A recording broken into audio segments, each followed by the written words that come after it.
Tenth के लिए हमारा बहुत ही इम्पोर्टेंट ये वीडियो होगा, क्योंकि हम लोग इसमें हर टॉपिक को टच करेंगे और कल हमारे ध्यान पे चूंकि आ जाएगा।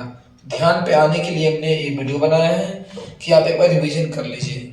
आपको आ रहा है फिर भी एक बार देख लीजिए, 5 मिनट में काम क्लियर। देखिए, चतुर्थांश होता है। चतुर्थांश में 4 बनते हैं, 1 2 3 4। ये पहला है, दूसरा है, तीसरा है, चौथा है। इस चतुर्थांश में जब एक शख्स वायु से काटते हैं एक दूसरे को तो 4 भाग बढ़ना वही चतुर्थांश होता है। इसको हम मूल बिंदु कहते हैं। 0 0 से मूल बिंदु को दिखाते हैं, हमने यहाँ लिख दिया है। मूल बिंदु को 0 0 से दिखाते हैं।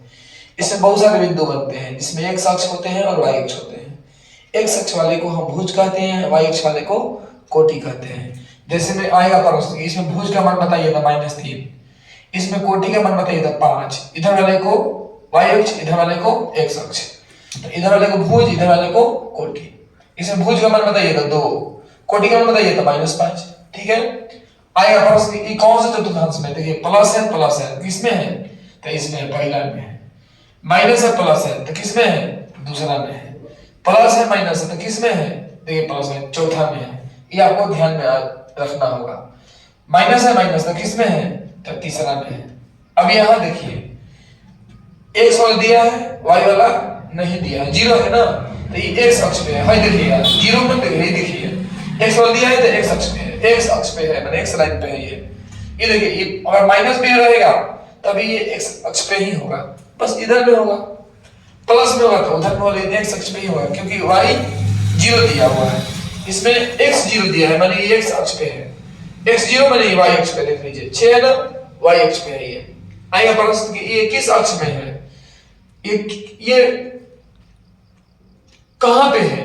तो आप कहेंगे कि ये वाई अक्ष पे है। ये कहां पे है? एक्स अक्ष पे है। ये किस में है? 3 में है। ठीक है ना। अब हम आगे बढ़ते हैं, इसमें और भी कुछ देखते हैं। ठीक है ना, देखिए देखते हैं। जब हम शून्य की बात करते हैं तो यहाँ पे वक्र खींचते हैं, वक्र परवल है, पाराबोला।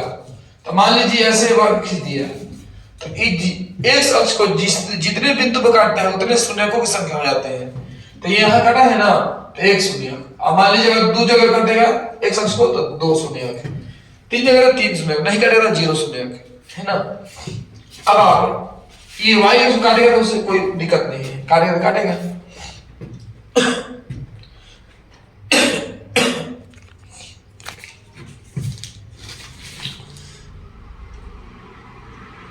ठीक है ना, आगे देखते हैं।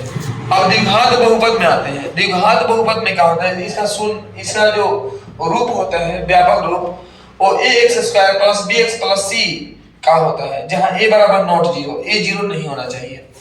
इसमें कुछ सूत्र हैं जो हम लिख दिए हैं, आपको याद आएगा। अल्फा प्लस बीटा माने शून्यकों का योगफल। 2 शून्यक होते हैं, एक अल्फा एक बीटा। अल्फा प्लस बीटा का सूत्र -b/a, अल्फा इंटू बीटा का सूत्र c/a, 1/अल्फा + 1/बीटा। ऐसा भी सूत्र पूछेगा तो -b/c। इसको एक्सचेंज कर देगा, अल्फा की जगह पर कुछ और डाल देगा, तो आप अपने माइंड को सेट कर लीजिए उस हिसाब से। Alpha square plus beta square तो -b - 2ac/a², ये होगा। फॉलो करिएगा, आपको आंसर आएगा।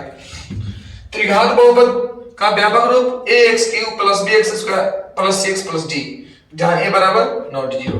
यहाँ पे देखिए सूत्र, alpha plus beta plus gamma, इसका सूत्र होता है -b/a। Alpha into beta into gamma -d/a, alpha into beta, beta into gamma, gamma into alpha, c/a। ये आप याद रखिएगा। आगे देखते हैं, द्विघाती सूत्र से मूल्य निकालने के लिए -b ± √d, और d की जगह पर लिखे हैं b² - 4ac। अलग से भी बोल देगा कि d का मान निकालो, विविकर निकालो, विवेचक निकालो, तो आप d का मान यही वैल्यू डालेंगे। d का मान देखिए, d का मान b² - 4ac, यही विविकर है, विवेचक है। ठीक है ना। अब देखिए, तो 2a, d का मान फिर से b² - 4ac, ये d का मान निकाल लीजिएगा। ठीक है ना। आगे देखिए, यदि d का मान 0 आता है तो 2 को वास्तविक एवं बराबर मूल होते हैं। अगर d का मान माने b स्क्वायर माइनस 4ac के मान प्लस में आता है तो दो को वास्तविक एवं भिन्न मूल होता है। भिन्न माने अलग अलग। अगर d का मान माने b स्क्वायर माइनस 4ac के मान माइनस में आता है, माइनस में आएगा तो कोई मूल नहीं होगा। समझ गए? ये किताब के लैंग्वेज से आपका आसान लैंग्वेज है समझने के लिए। इसका मान 0 आएगा तो दो को बराबर मूल होगा, प्लस में आएगा तो दो को मूल होगा भिन्न भिन्न, माइनस में आएगा तो कोई मूल नहीं होगा। आगे टॉपिक पे आते हैं। द्विघात समीकरण में आगे बढ़ते हैं। द्विघात समीकरण में a1 बटा a2 b1 बटा b2 c1 बटा c2 के अनुसार देखते हैं। तो अगर a1 बटा a2 b1 बटा b2 बराबर c1 बटा c2 तीनों बराबर में रहता है तो अनेक हल होंगे। अनेक हल होते हैं, रेखाएं संपाती होती है। संपाती का मतलब एक पर एक, एक पर एक, ठीक है ना। अनेक हल होंगे जब ऐसा कंडीशन होगा। तो जब आप चेक करेंगे a1 बटा a2 b1 बटा b2 नॉट बराबर c1 बटा c2 होगा तो कोई हल नहीं होगा। अगर ऐसा कंडीशन होता है तो कोई हल नहीं होगा। रेखाएं कैसी होगी? समांतर होगी। समांतर मतलब देखिए ऐसे ऐसे ऐसी रेखाएं होंगी, कोई हल यहाँ नहीं होगा। अगर a1 बटा a2 और b1 बटा b2 दोनों बराबर नहीं मिलेगा तब बुझ लीजिए कि रेखाएं प्रतिच्छेद करेगी, यानी कि रेखाएं ऐसी होगी, एक हल मिलेगा आपको, केवल एक हल। आगे बढ़ते हैं, परेखता में देखते हैं। किसी भी घटना की किसी भी प्रयोग की सभी घटनाओं की परेखता एक होती है। परेखताओं का योग एक होता है, ठीक है ना। घटना ई और ई नहीं की परेखता बराबर एक होता है। घटना की परेखता नहीं हो सकती। क्या नहीं हो सकती? तो देखिए एक से ज्यादा नहीं हो सकती, एक से कम नहीं है, एक से ज्यादा नहीं और जीरो से नीचे नहीं, मतलब माइनस में भी नहीं हो सकती। तो देखिए आप इसमें कौन कौन नहीं हो सकती? परसेंट में है तो ये हो सकता है, 0.7 है हो सकता है, ये माइनस में नहीं हो सकता है, ठीक है ना। ये 2/3 है, ये 70/8 है, तो दोनों बटा में है। तो अब इसमें कौन हो सकता है? तो देखिए अगर ऊपर वाला छोटा है तो हो सकता है, यानी कि ऊपर वाला से नीचे वाला बड़ा है, मतलब ये एक से इसे मान नीचे जाएगा, समझ ले, एक से नीचे जाएगा, यानी कि हो सकता है। तो ये घटना हो सकता है, लेकिन ये नहीं हो सकता क्योंकि ये देखिए नीचे वाला छोटा है, ऊपर वाला बड़ा है, यानी कि 8 दूनी 16, 2 पॉइंट समथिंग, यानी एक से बड़ा आ गया तो नहीं हो सकता। अब आइए, असंभव घटना की परीक्षा 0 होता है और निश्चित घटना की परीक्षा 1 होता है, याद रखिएगा। आगे देखिए, ताश की गड्डी में 52 पत्ते होते हैं। इसे 4 समूह में बांटा जाता है, हुकुम, पान, ईंट और चिड़ी, ठीक है ना। हुकुम में 13 पत्ते, पान में 13 पत्ते, ईंट में 13 पत्ते और चिड़ी में 13 पत्ते। 13 दूनी 26, 33 39 का 52 पत्ते हो गए। अब बात आती है एगो इसमें ही का, एगो इसमें ही का, एगो इसमें ही का, एगो इसमें का, इका का हुआ 4 गो। बादशाह है वो इसमें, बादशाह है वो इसमें, बादशाह है वो इसमें, बादशाह है वो इसमें, बादशाह भी कहो 4 गो।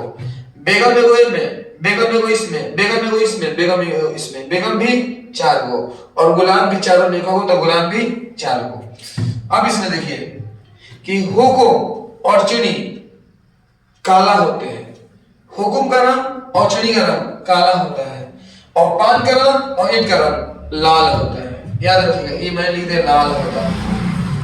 हुकुम का रंग, चिड़ी का रंग काला होता है, याद रखिएगा। अब बात आती है कि तस्वीर वाला पत्ता, यानी कि फेस कार्ड वाला पत्ता, ठीक है ना।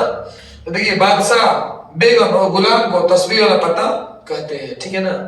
तो कुल तस्वीर वाला पत्ता क्या हुआ है? तो देखिए बादशाह का होगा, चारों ने को बादशाह, चारों ने को बेगम, चारों ने को गुलाम, 4 दुनिया चौथी 12। तस्वीर वाला पत्ता 12 का होता है, ठीक है ना। तो 12 का होता है तस्वीर वाला पत्ता, 12 को तस्वीर वाला पत्ता हम लिख सकते हैं तस्वीर वाला पत्ता 12 को, इसे आप समझ लीजिएगा। अब देखिए चूंकि पान लाल और ईंट लाल, तो देखिए 3 गो में बादशाह, बेगम और गुलाम 3 गो में मिल गए, 3 गो में मिल गए, 3 3 6 गो हो गया। लाल रंग 6 गो, देखिए लाल रंग का तस्वीर वाला पत्ता 6 गो और काला रंग का 6 गो, कुल हो गया 12 गो तस्वीर वाला पत्ता। एक बार आपको आ सकता है ऑब्जेक्टिव, आप इसमें कहीं भूलिएगा मत, याद कर लीजिए। आगे बढ़ते हैं और तो नजदीक आ जाइए। देखिए सांख्यिकी में थोड़ा देख लेता हूं, ठीक है ना। माध्य का सूत्र sigma fx by sigma F. माध्य ऐसे भी निकालते हैं आप लोग कि कुल प्रेक्षणों का योग अब बाटा में संख्या, आप इससे बात निकाल लीजिएगा।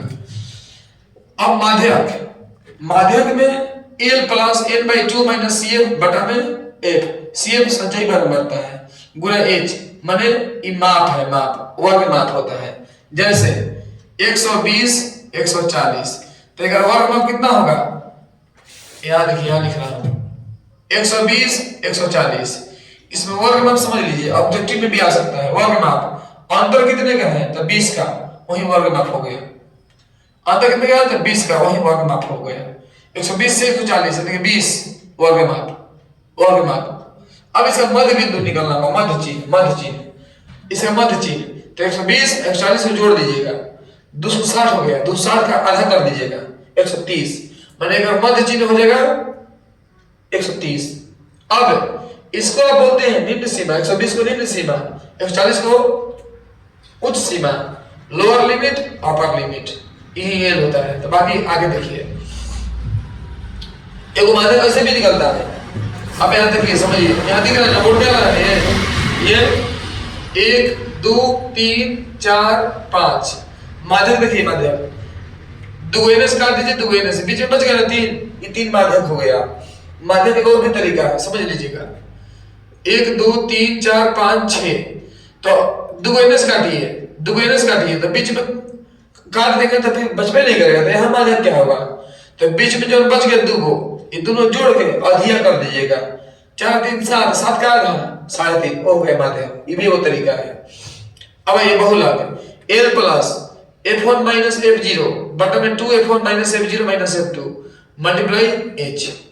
अब देखिए, इससे आपको एगो ऑब्जेक्टिव बन सकता है, इससे 3 गुना माध्यक बराबर बहुलक प्लस 2 गुना माध्यक और बहुलक में ही संबंध होता है, इसको हेर फेर करके दे सकता है। एक होता है परिसर, उच्चतम माइनस न्यूनतम, सबसे अधिकतम मान माइनस सबसे न्यूनतम मान, वही परिसर होता है। आगे देखिए, वृत्त का क्षेत्रफल, वृत्त गोल होता है, ठीक है ना, वृत्त का क्षेत्रफल पाई आर स्क्वायर, तो वृत्त में अर्धवृत्त हो गया, अर्धवृत्त का क्षेत्रफल देखिए, तो अर्धवृत्त में आधा से भाग दे दीजिए 1/2 से, 1/2 पाई आर स्क्वायर। चतुर्थांश, तो समझ लीजिए, माने हेकर एक क्षेत्रफल, तो 1 2 3 चौथा हो गया ना, तो 4 से भाग दे दीजिए, पाई आर स्क्वायर बटा में 4, वृत्त का क्षेत्रफल पाई आर स्क्वायर, अर्धवृत्त का 1/2 पाई आर स्क्वायर, चतुर्थांश का 1/4 पाई आर स्क्वायर, ठीक है। आगे देखिए, वृत्त में ये त्रिज्यखंड होता है, ये छोटा त्रिज्यखंड, ये बड़ा त्रिज्यखंड, त्रिज्यखंड का क्षेत्रफल होता है 3/360 पाई आर स्क्वायर। त्रिज्यखंड की चाप की लंबाई, यानी कि देखिए ये इसकी लंबाई 3/360 2 पाई आर, ये भी याद रखिएगा। थीटा माने केंद्र पर, इसके बारे में नीचे बात करेंगे। लघु वृत्तखंड का क्षेत्रफल, लघु वृत्तखंड, देखिए लघु वृत्तखंड क्या होता है समझिए, ये बड़का हो गया दीर्घ वृत्तखंड, ये लघु वृत्तखंड, थीटा बटा 360 pi r square minus 1/2 r square sin theta, इसका फॉलो करना होगा। अब देखिए, मिनट की सुई 1 घंटे में कितना कोण बनाती है, 360 है, कितनी बार घूम जाती है। अगर घड़ी देखें, घड़ी तो देखिए, घड़ी से बता दूं आपको, मान लीजिए एक घड़ी देखिए, एक बार से घूमेगी मिनट की सुई तो 360 डिग्री घूमेगी, आधा घूमेगी आधा घंटा में तो 180 डिग्री, 15 मिनट में 90 डिग्री। यहां देखिए, आधे घंटे में 180 डिग्री, 15 मिनट में 90 डिग्री, 5 मिनट में 30 डिग्री और 1 मिनट में 6 डिग्री। याद रखना पड़ेगा, काहे कैसे 6 आ गया, तो 1 घंटे में 360 डिग्री, तो 1 घंटे में कितने मिनट होता है, 60 मिनट, तो 360 में 60 से भाग दीजिएगा, 6 डिग्री होगा ना, बोलिए, तो 1 मिनट में 6 डिग्री कोण बनाएगी। ये ऑब्जेक्टिव में आ सकता है, नहीं तो मैथ में भी काम कर देगा आपको। 1 मिनट में 6 डिग्री, 5 मिनट में 30 डिग्री, 6 5 30। तो हम फिर एक वीडियो लेके आते हैं, फिर एक वीडियो इंतजार करिए, तुरंत लेके आ रहे हैं। Thank you.